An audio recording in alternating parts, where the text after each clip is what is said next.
the 9 does get back up near us, he's planning to wreck us. I'm not gonna say anything, but you know what I'm thinking. That was an absolute bullshit. Yeah, for sure. The 2 just hooked you there. Coming to the checkered. Hell yeah, buddy. Great job.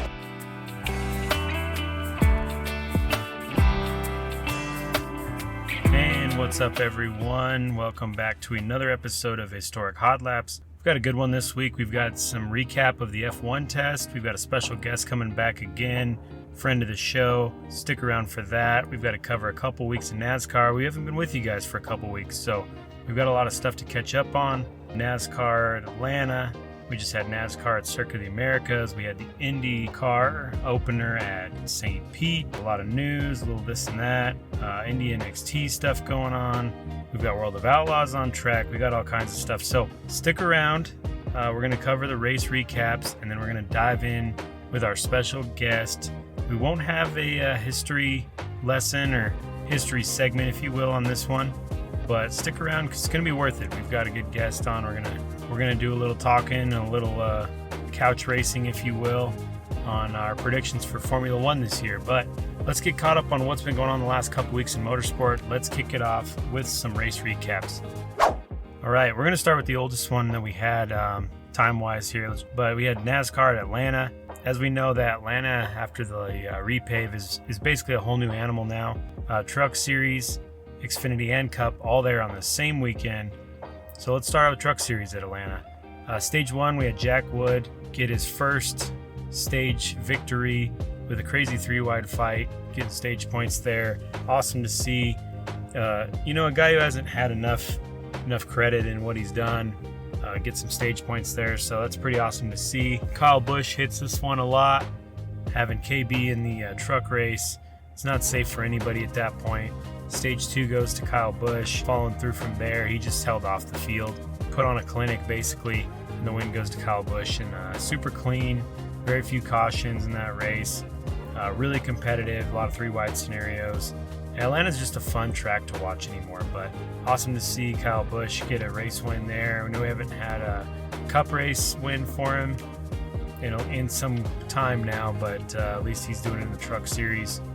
That was Friday. Going into Saturday, we have the Xfinity race in Atlanta. Stage 1 goes to Austin Hill, dominates the first stage altogether. Stage 2, again, Austin Hill getting it done. And RCR is showing why they're the best in the Xfinity world, especially on the drafting tracks. Austin Hill, Eric Amarola on his heels, field wrecking behind him, but he gets the win anyway. So Austin Hill, complete clean sweep of the Atlanta Xfinity race. So congrats to him and that team at RCR. They got the Daytona win.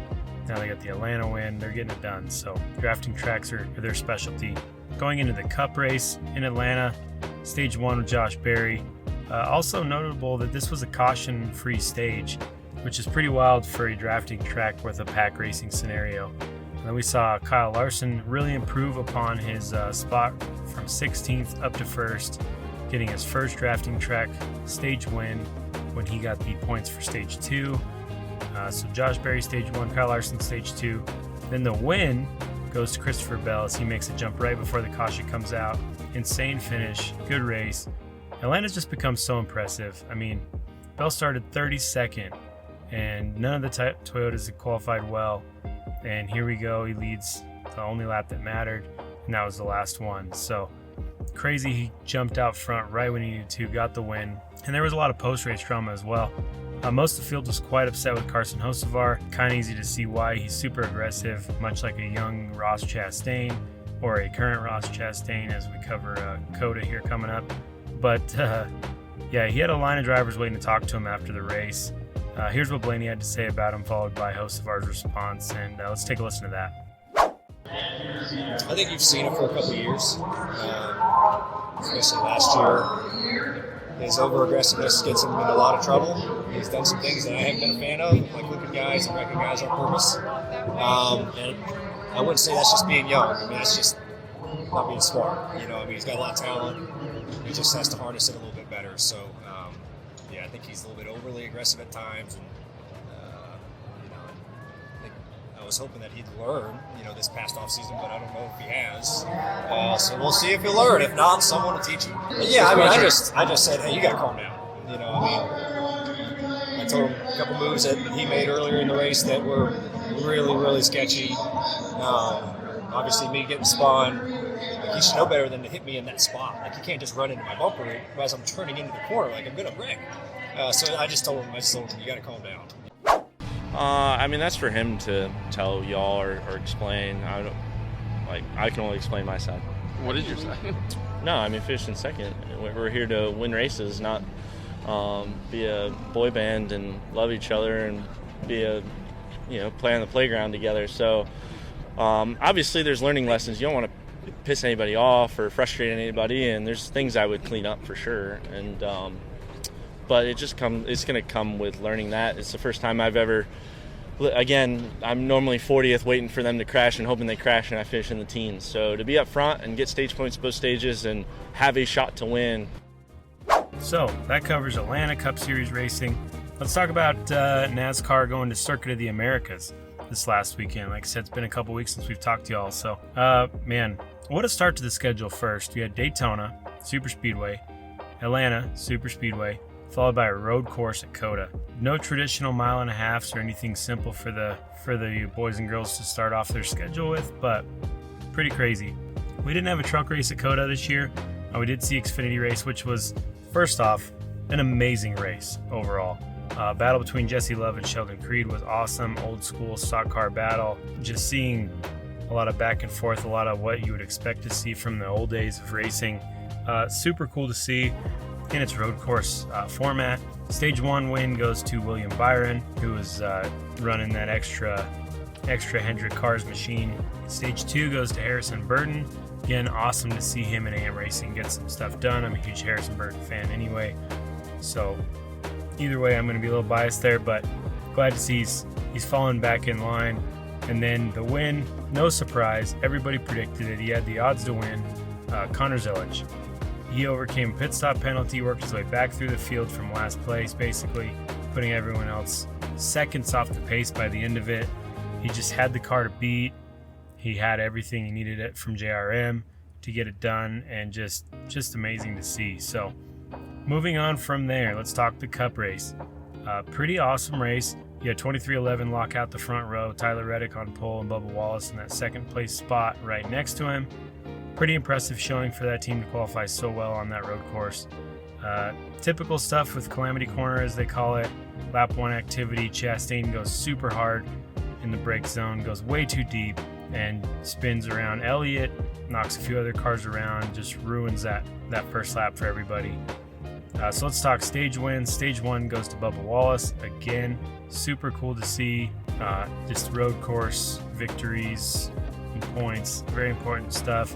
I think Bubba knows that he needs to perform this year and show that 2311's good by extending his contract. And he's really starting off pretty strong. So moving on from there, stage 2 was taken by Ryan Preece. Again, awesome to see after the trouble he had at Daytona, and he's up there in the points as well. Then the win, going back-to-back weekends, Christopher Bell.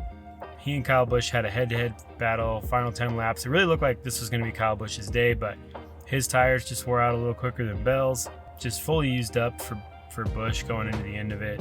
Final 5 laps was a struggle. He let a couple cars by. I believe Bell, Byron, Reddick, they all got past him.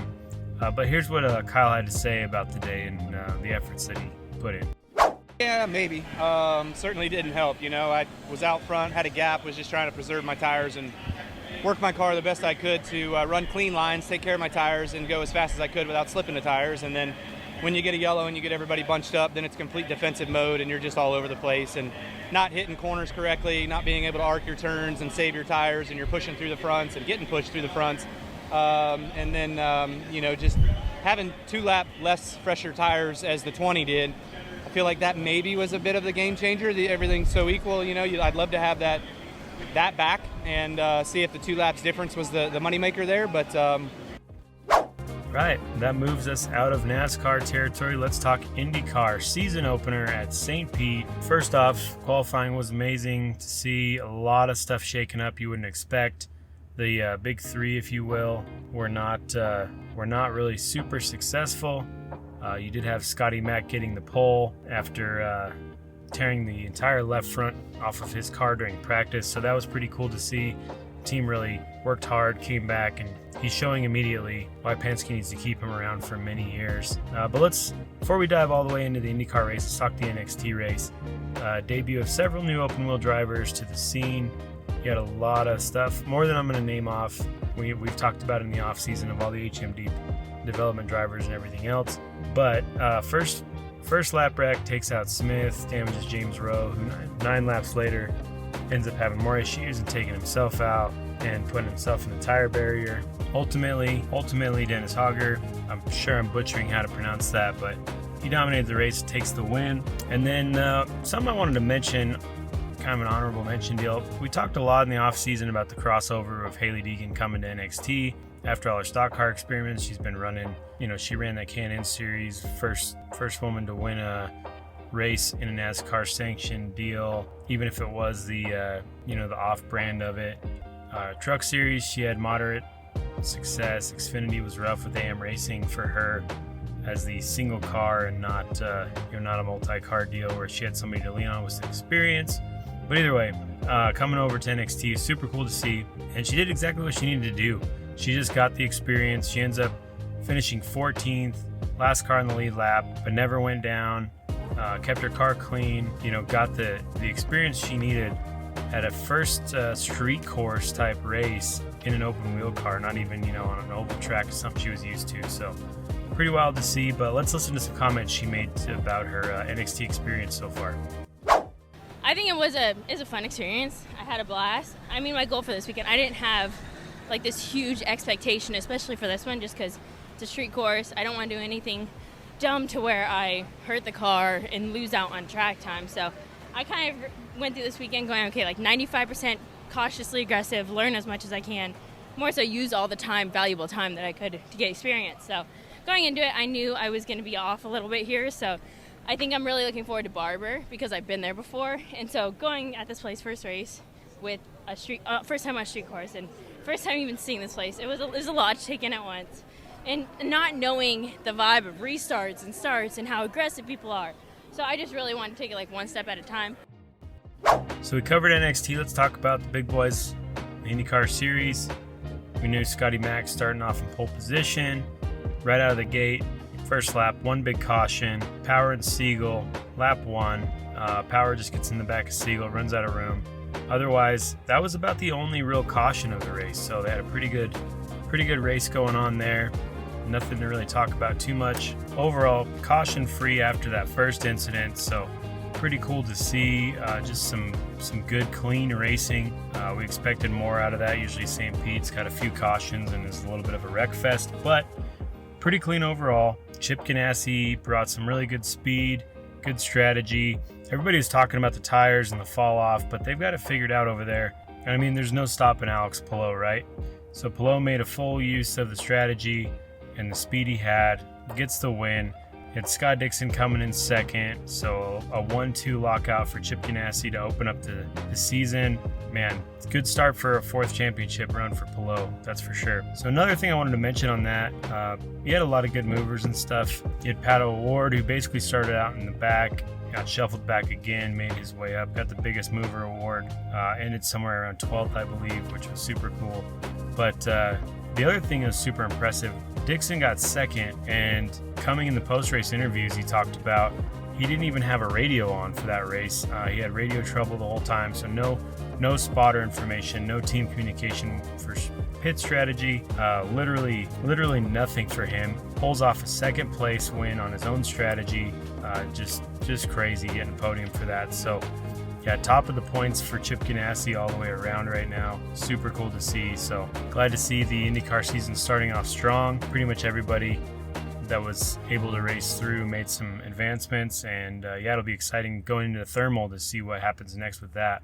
All right, we also had World of Outlaws back-to-back nights at Volusia, Bike Week Jamboree, I believe it's called. And let's be honest, there's no denying it.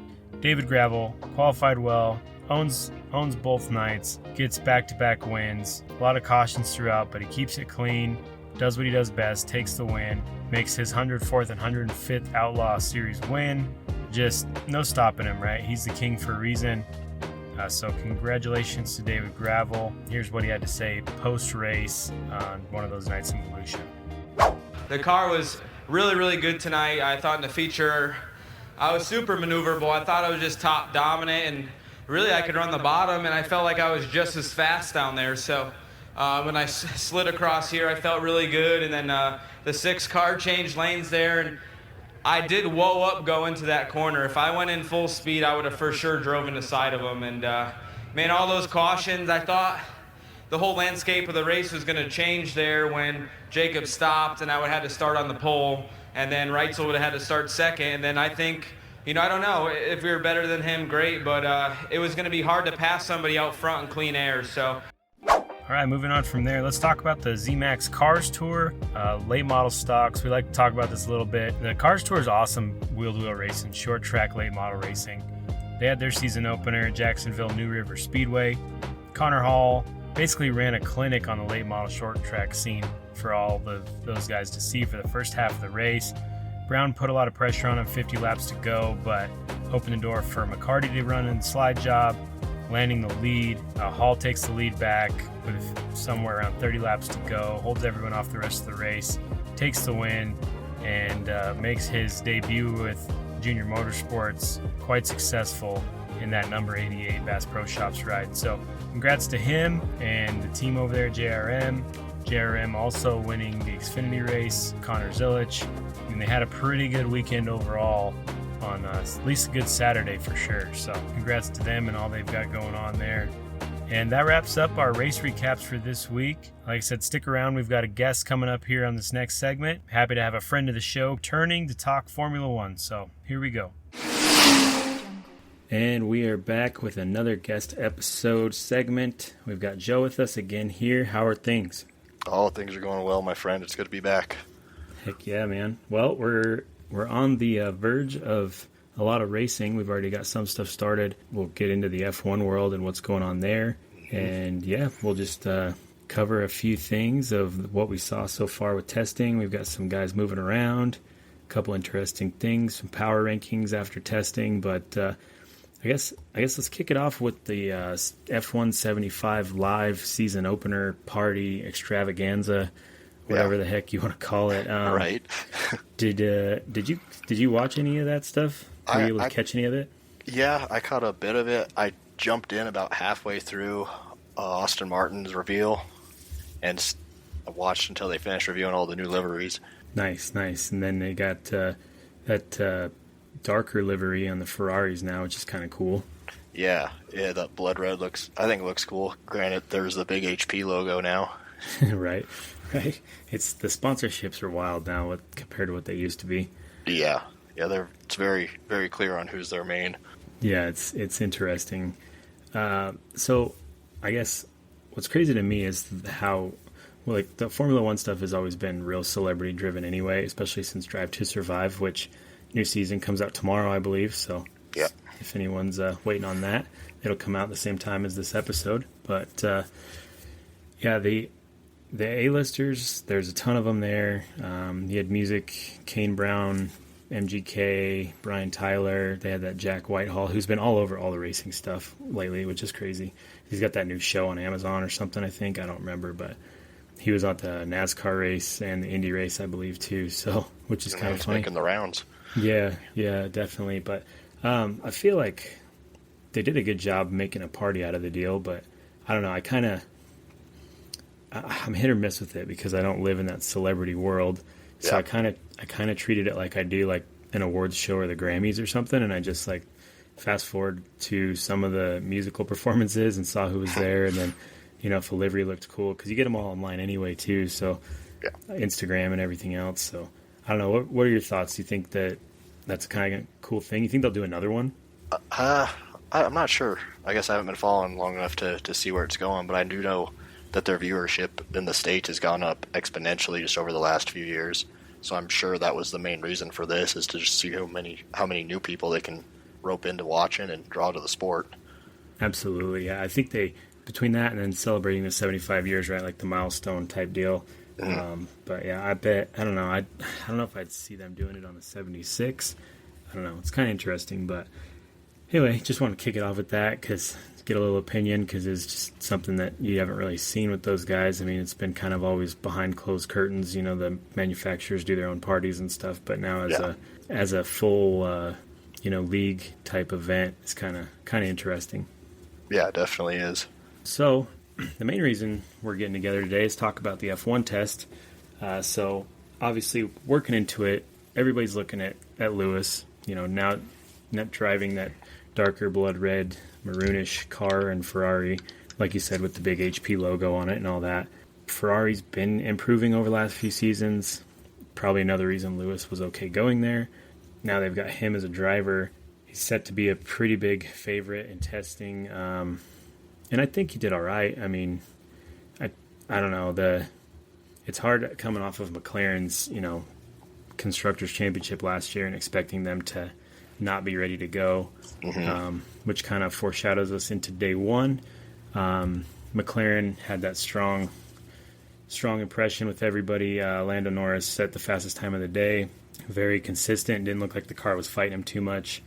I don't know. What do you think on McLaren's performance going into testing?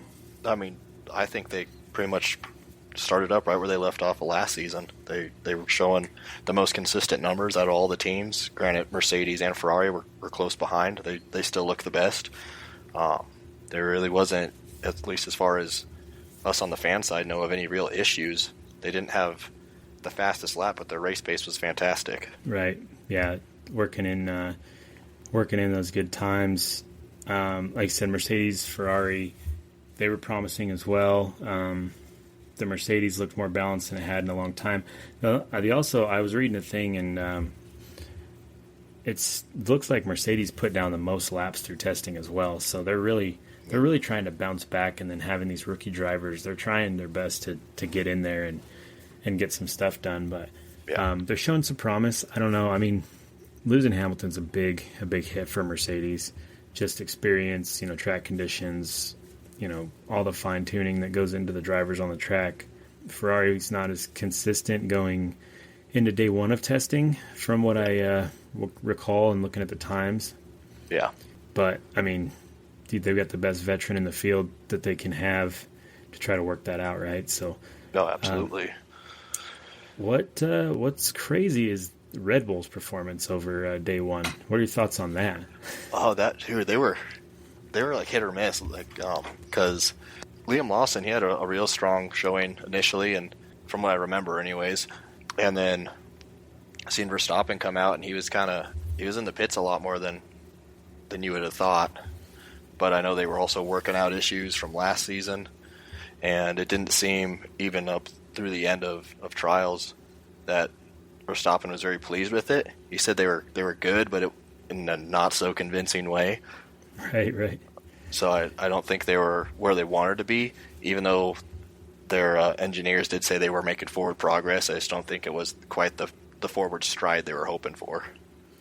Yeah, it seemed to be that they're fighting a lot of steering issues, whether it be understeer or oversteer. And as aggressive as Max drives, having those kind of issues, like he can manage them in traffic and stuff, but I don't think your day one in the car for testing is when you want to know that you're already going to have to fight your balance through everything, Yeah, absolutely.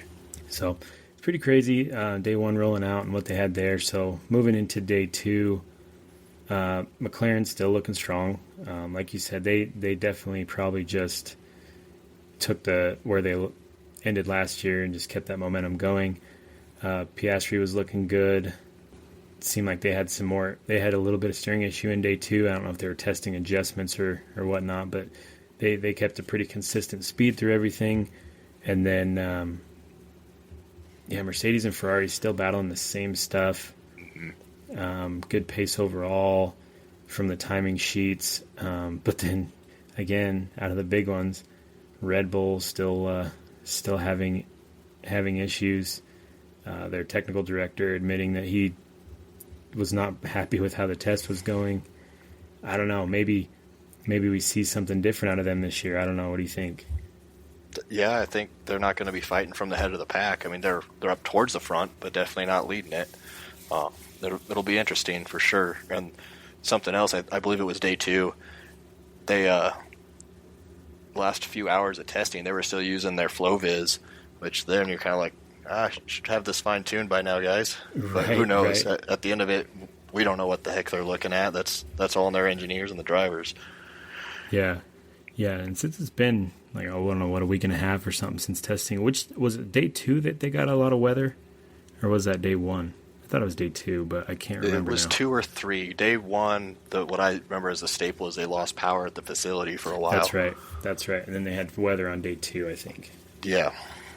Yeah, so kind of interesting. Yeah, I forgot about that power bump. I should have mentioned that in day 1. I forgot all about that issue. Oh, they kind of had a smorgasbord of issues. At one point, there was a bus that somehow got onto the track. Yeah. That one made the highlight reel for sure. Yeah. There's you would think, I mean, $1 billion sport basically at this point, and they got, these buses just driving around and power issues and everything else. Man, it's crazy. Yeah, just goes to show we all have bad days.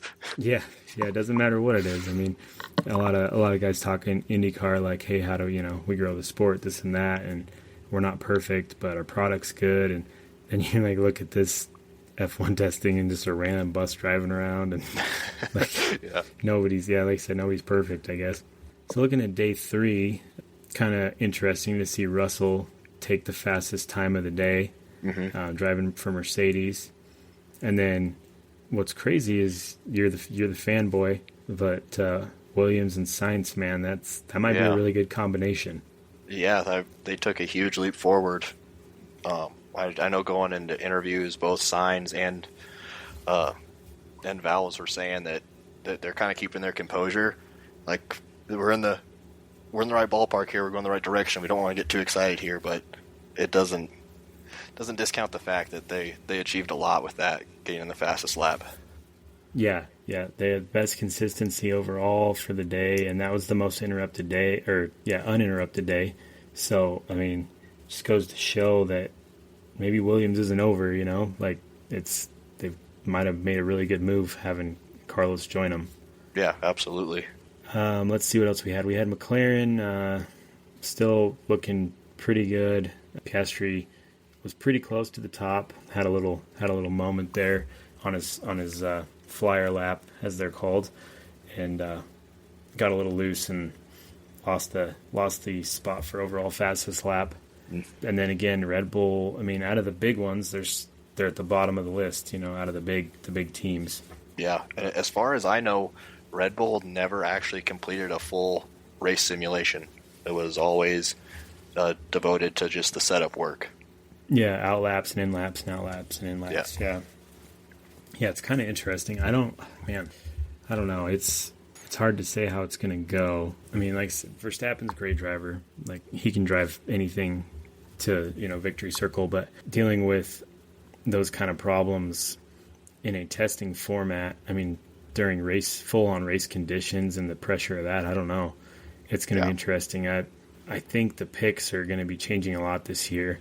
And here in a bit, I'll look at the odds and see what they're showing for overall season championship and everything else. But it's pretty interesting to see Red Bull win a championship and then look so terrible at the beginning of testing. Yeah, absolutely. I mean, hopefully they get it together. We'll see if Newey going over to Aston Martin is a severe hit right off the bat or what. Yeah, it seems to be something. I mean, granted, they didn't win the Constructors' Championship, but they weren't far off. Yeah. But right now, they're not even top 3. So, I don't know. It's kind of interesting. So, looking online power rankings, as they're called, McLaren's looking like constructor-wise, they're the favorite to win the championship again this year. Again, Mercedes, Ferrari are close with the second and third. And then Red Bull still, just like every day of testing, was pretty much the same. McLaren was up number 1, Mercedes, Ferrari second and third kind of tie, and then Red Bull in fourth, which is it's interesting. Like, that's the only thing I can really use to describe it. Yeah, they've been dominant for so long that you just expect a little bit more from them. You would think, right? And again, they didn't win. It was a drivers' championship, not the constructors' championship, but still, it's it's kind of interesting. So looking at it, let's talk about Constructors Championship predictions. I'm gonna read off what the current betting odds are for these, because they're, kind of go hand for hand with what we saw. Other than, it's kind of interesting because Mercedes is still not ranked very high, but McLaren's at a plus 100, so they're pretty well, the favorite to win. Ferrari's a plus 125, so they're right there with them. Red Bull is at a plus 500. And here's what's mind-blowing is Mercedes is a plus 1,400. Oh, wow. Yeah. So I don't know. I think Williams, we go back a couple more spots, but Williams is a plus 10,000. So yeah. You should put some money on Haas or Sauber to win at plus 70,000. Right, that would be cash cow for sure. Yeah. That $10 would pay $7,000 or something like that. Make it happen, boys. That'd be crazy. But yeah, so it's kind of interesting because you think, with Mercedes being top dog for so many years, you wouldn't see such terrible odds, I guess. But yeah, that's kind of crazy. Especially from their performance at the trials here. They did pretty well. Yeah. Day 3 they were up at the top of the pylon with Williams. It's still so crazy to say. Right. Williams is doing up there. Let's look at the odds for the Drivers' Championship. Lando Norris still a plus 175, so he's the favorite at odd to win the championship this year. Verstappen's at a plus 300, so he's still in there pretty close. Leclerc's at a plus 400. Hamilton, which honestly is probably a pretty good bet, is a plus 600. Piastri plus 900. Russell, which again, I don't think he'll get it this year, but plus 1,400. Yeah.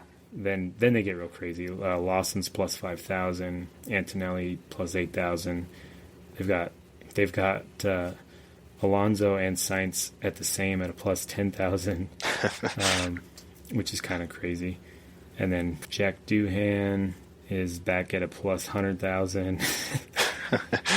Dude, that's the way to go. And then I heard I don't know if you've read anything, I was going to look it up, but I heard a rumor that he might be out of his seat before the season even starts. I heard something like that too. Like pretty much it's like you either produce right away or you're gone. Yeah, in fact, while we're talking, we're going to do this live. Let me look up where that article was if I can find it. Yeah, I can't for sure off the top of my head say it. I think I've seen it from numerous sources, but you know how it is. There's so many rumors encapsulating the sport that it's almost like don't believe it until it's officially released by a trusted source here. Right. So motorsport.com has a thing, Doohan versus Colapinto. Is it really all decided is what it's called. It says many believe it's only a matter of time and relatively a short time before Jack Doohan makes way for Franco at Alpine, but will this actually happen? Unlock millions for Argentina with Franco as the bait. So they're looking at more of a country representation than anything, I think, in that. Yeah. So I wonder what sponsors are coming in or leaving because of that. Yeah, that's crazy. It says the scenario is if Doohan underperforms in the first few races, or even if he's just unspectacular, which in that car it's going to be hard to be spectacular anyway. Yeah. That Briatore will make a move replacing him with his new protege and opening the floodgates of South American sponsorship money. Yeah. So, yeah, that sounds like it's very much a sponsorship deal, and may not be anything he can do about it, honestly. He may just have to deal with it and be happy with whatever the outcome is. Right. Better either do as well or better than Gasly. Yeah, that's so wild. That season hasn't even started and there's already drama. So yeah, it's crazy. So what I'm going to ask you is, you follow Formula One a little heavier than I do for sure. I'm covering all these other sports, and then IndyCar is my passion, obviously. And then I grew up kind of in the NASCAR fanboy world, and I'm starting to get way more into that too. But what is your prediction for championships this season, constructor and driver? I think constructor is going to be between Ferrari and Mercedes. My main concern for Mercedes, I know last year they were having issues with the car performing in warmer temperatures. and this testing in Bahrain was definitely colder, and they ran really well. So did they fix their issue, or is this just a false hope? Right. Are they going to be strong in some of the American races and maybe like, Silverstone and stuff like that, and Austria, and then fall apart when it comes to the end of the season? Yeah. Yep. And as far as constructors, I'm going to put my money on Hamilton. Like you were saying, I got a good feeling with him in red. Yeah, I might have to actually put some money on him, like real money. I'm thinking about it. It's just, I don't know. He's got something going on for him that's, I mean, obviously there's a lot of hype, right? There's a ton of hype about it, which is super cool. He hasn't had that in a while. Verstappen's been knocking him down every year, but it's almost like you got the old Hamilton again. And I mean, Ferrari was, couple places away from getting the constructor's spot, I mean, it came down to the last race. So, yeah, I don't know, man. It might be Ferrari's year all around. You might be right there for sure. Well, hopefully they can get their strategy a little bit better, because I know that kind of bit them a few times this last season, but I think with Hamilton back in that, it'll bring that just a little bit more experience than Leclerc has, and hopefully they'll be able to get all the pieces to come together and work out for them. Right, yeah. Yeah, I hope so. It'd be cool to see something different, I mean, when was the last time Ferrari won a championship? I don't even know. It probably, back with Schumacher, wasn't it? I believe it was. Let's check it out. Well, let's do this another one live here. Yeah. Let's see. Constructors Championship. The last time they won a Constructors Championship was 2008. The last Driver Championship was in 2007. So yeah, that would have been. Yeah, that would have. No, that was Kimi, I think. Oh, okay. Yep. Yep. But yeah, Raikkonen got that one. But yeah, he's sliding in there. I like Raikkonen. He's always got some great one-liners throw in there. Oh yeah, dude, he's the best. He is absolutely the best. But yeah, that's crazy. It's been that long. I can't believe that. Yeah, they've got 16 Constructors Championships overall and 15 Driver Championships. But yeah, they had a good run. Schumacher, 2000 through 2004, I think were all his. And same, he got constructors and drivers all those years. But wow, that's crazy. That's been that long. It's definitely past due for him. Yeah, well, for sure. Been almost 20 years. Yeah. At this point. Nice, man. Well, I don't know what else we can really predict off of the testing from that. Those are pretty good picks. I don't know. You don't think McLaren will hold it together all season, or what are your thoughts on that? I'm not sure. We'll hopefully winning it and starting kind of at the head of the pack here doesn't go to their head. I don't think it will, because Lando and Piastri are both still hungry for it, but we'll see. I just have a good feeling about Hamilton. Yeah, no, that's fair. I'm with you. I feel it too, and he's got. It's just, I don't know, just something different. It's quite a change for him. So, yeah, be pretty good. So, well, we'll see what our predictions do come the end of the season. And I don't know what 9 months or something like that. Yeah, 24 races later. It's a long season, but yeah, it's pretty crazy. Are you going to hit anything this year? I'm still really hoping for Canada. That'd be getting sweet. Up to Montreal. We'll see though. Just trying to get some life stuff figured out before we can commit to one. For sure. Yeah, it happens. The calendar's filling up quick all around. I'll be in Indianapolis in May, and gonna go up there for some of that. Hang out with my dad and everything else up there, and then I think I'm also gonna hit NASCAR playoff race on the East Coast in the fall. That'll be sweet. So that'll be pretty sweet. Yeah. So. That's the race goals so far this year. I don't know. I like to catch some other dirt stuff in between, but we'll see. Life gets busy, So yeah, it does. Definitely gets busy. Nice, man. Well, I won't keep you any longer. I appreciate you coming back on. Always, man. Always welcome, friend of the show. Yes, sir. I appreciate the invites, man. Oh yeah, it's awesome, man. Getting somebody who's passionate about the Formula One side. Like I said, it's not my main thing I follow. I do appreciate it. I went through a spell where I really followed it hard, but I've just, it's tough to cover everything, but it's going to be good. The popularity, if they're doing one thing right, it's promoting themselves and the popularity of it. And the Netflix deal is crazy. And speaking of that, what do you think? Do you think Netflix is going to pick them up there's all those rumors that they're going to bid for their contract for television. Yeah, from ESPN. I almost hope they do, just because ESPN, I believe, only airs 18 of the 24 races. And it's a lot of the stuff that's kind of like mid to end of the season. They're kind of important races. Right. So I hope that if they do, they actually include all races. Yeah, that'd be awesome. I'm sure they would, too, being Netflix and streaming and stuff. It'll be interesting to see how that goes. Yeah, definitely.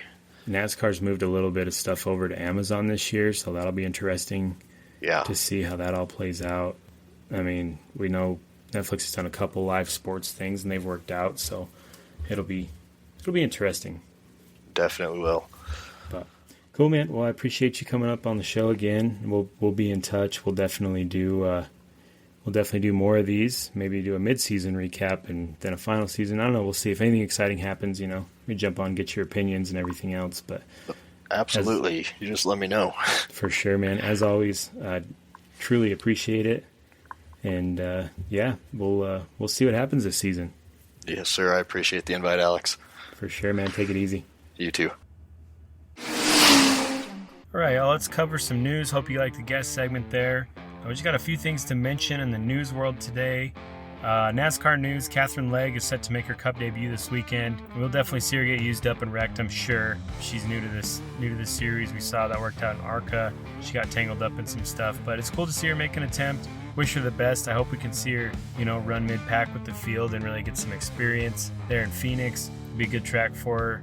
I believe she did run an IndyCar there once, so she does have some track experience there. It's a good testing track as well.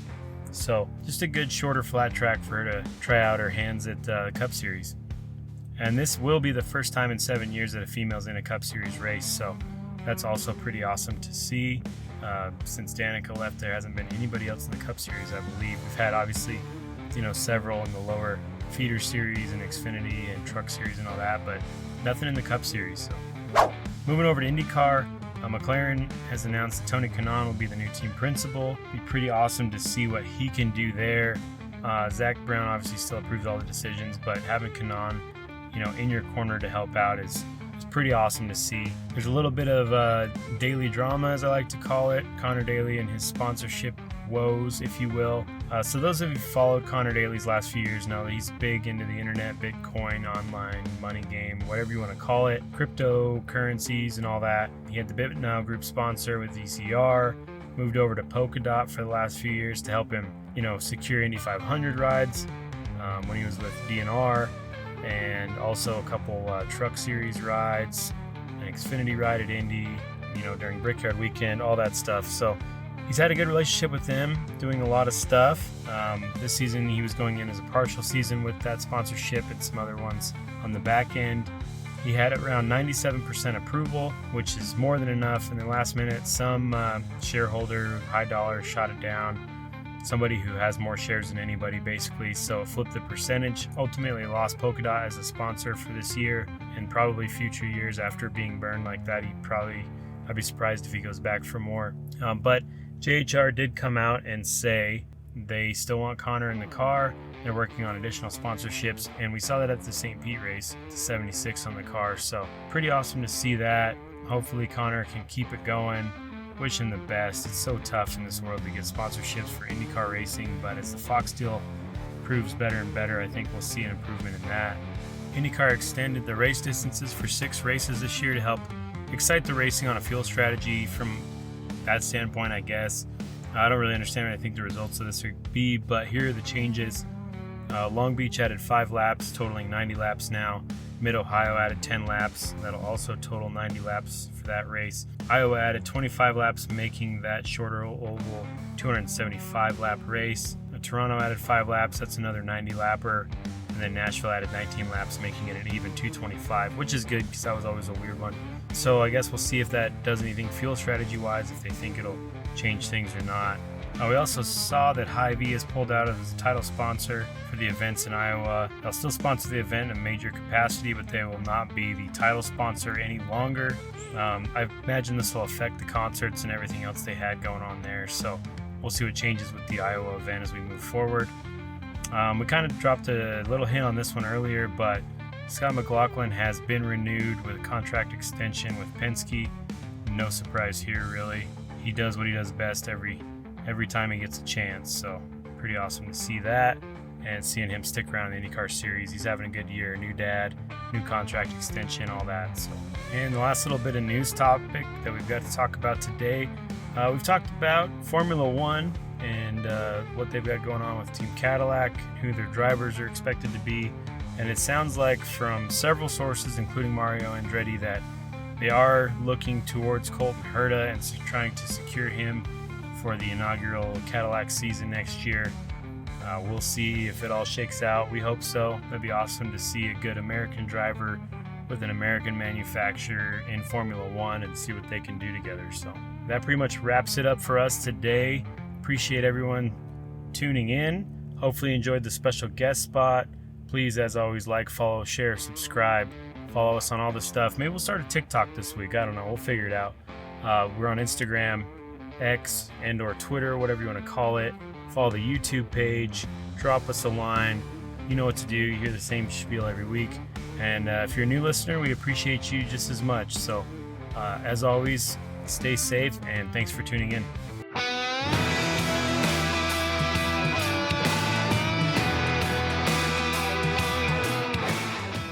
Thank you for sharing your time with us. If you enjoyed today's episode, make sure to subscribe and leave us a review wherever you listen to your podcasts. Don't forget to follow us at Historic Hot Laps on X and all your other social platforms for the latest updates and sneak peeks into upcoming episodes. You can reach out to us directly at historichotlapse@gmail.com. Send us your feedback, questions, comments, opinions, and additional subject matter you'd like us to cover. Thanks for tuning in.